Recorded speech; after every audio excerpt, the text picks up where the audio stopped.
মাকক সুধিলোঁ মই তই ছোৱালী মাহেকীয়া হৈছে না হোৱা তাৰ মাকে ক'লে বোলে না হোৱা সেই বুলি ক'লে তাৰপৰা না হোৱা দেখি মই বাপেকক ক'লোঁ মই বোলো মাহেকীয়া হোৱা নাই কিমান দিন হোৱা নাই তাৰপৰা তেহেঁতি কৈছে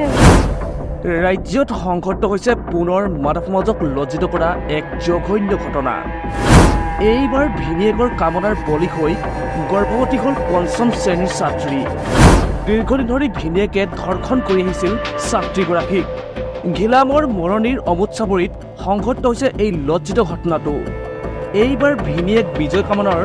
চিকাৰ হ'ল নাবালিকা ছাত্ৰীগৰাকী।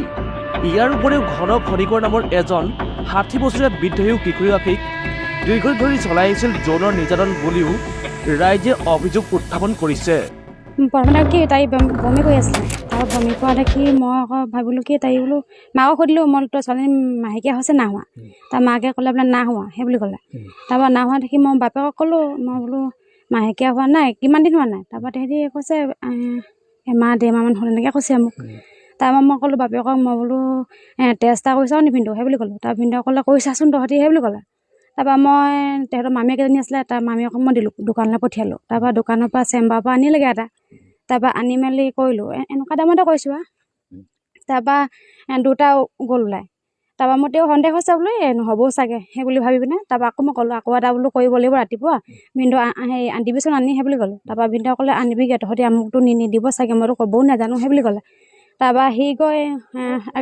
আকৌ দিলোঁ মই তাইকে দিলোঁ পঠিয়া মানে মামীয়েকক তাৰ মামীয়েকে আনিলেগৈ তাৰপৰা ৰাতিপুৱা মই আকৌ এটা মৰ্ণিং চাহ কৰিলোঁ এটা তাৰপৰা তেতিয়া আকৌ না ওলোৱা নহয় তাৰপৰা নোলোৱা দেখি মই ভাবিছোঁ কি নহয় চাগে সেই বুলি তাৰপৰা আকৌ মনে মোৰ না অহা নহয় তাৰ নহয় দেখি আকৌ ৰাতিপুৱা আকৌ এটা কৰিবলৈ আকৌ এটা আনিলোঁ আনি তাৰপৰা আকৌ দেখিলোঁ দেখা দেখি ইয়াত মই কি ক'বলৈ ভয় খাইছোঁ নহয় মই মানে কি যদি নহ'ব আকৌ ছোৱালী মানুহ মই যদি উলিয়াই দিওঁ বহুত ডাঙৰ কথা হৈ যাব সেই বুলি ভাবি তাৰপৰা মোৰ মানে গাটো ভাল নাছিলে তাৰপৰা মই মেডিকেললৈ গ'লোঁ তাৰপৰা মই ভিনদেউক ক'লোঁ মই বোলো ছোৱালীজনীক বোলো মেডিকেললৈ লৈ যাওঁ মেডিকেলত নি বোলো ইমান বমি কৰি আছে নহ'বও পাৰে বোলো এনেকৈ বোলো জাক তাক নকবি সেই বুলি মই তাক ক'লোঁ। তাৰপৰা সি কোৱা দেখি বোলে নহ'লে তহঁতি লৈ যাচোন মেডিকেললৈ কেলেনো বমি কৰিছে সেই বুলি ক'লে। তাৰপৰা মই আকৌ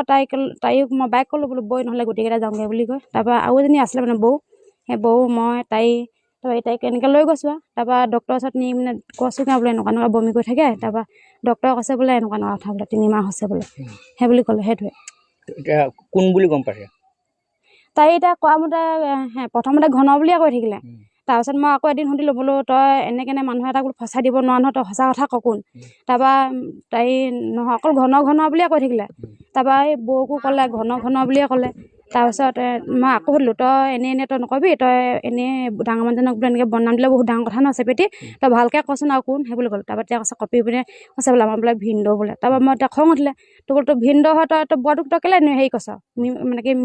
মিছা কথা কৈছ সেই বুলি ক'লোঁ। তাৰপৰা মিছা কথা নহয় বোলে মামী বোলে প্ৰথম বোলে ভিনদেউ তাৰপিছত বোলে ঘন ককা বোলে সেই বুলি কৈছে। এতিয়া আপোনালোকে কি বিচাৰে আমি এতিয়া ন্যায় বিচাৰোঁ ছোৱালীজনী দুৰ্ভগীয়া পৰিয়াল তেওঁলোক দৰিদ্ৰ সীমাৰ তলত বসবাস কৰা ব্যক্তি এইটো আপোনালোক সহযোগ লাগিব আমাৰ চৰকাৰৰ তথা প্ৰশাসনে কিবা আহ্বান জনাব জনাইছোঁ